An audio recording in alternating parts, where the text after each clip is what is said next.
علیہ الصلوۃ والسلام علیک یا رسول اللہ وعلی آلک و صحبک یا حبیب اللہ۔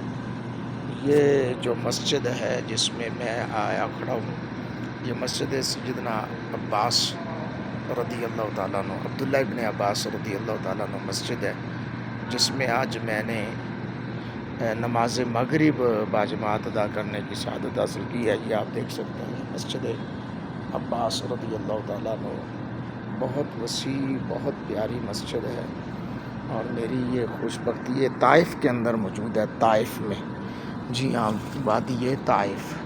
اور طائف سے کون واقف نہیں ہے، سب جانتے ہیں وادی طائف کے تمام تر معاملات اور تمام تر چیزوں کو، ہر ایک اس چیز سے واقف ہے۔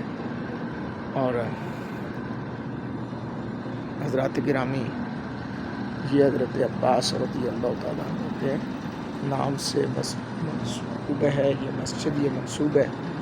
تو میری یہ خوش قسمتی ہے کہ میں زندگی کا یہ پہلا عمرہ ادا کر رہا ہوں، اور ساتھ ہی میں نے مسجد عباس رضی اللہ تعالیٰ عنہ کی زیارت بھی کی ہے۔ یہ مسجد عباس آپ دیکھ سکتے ہیں،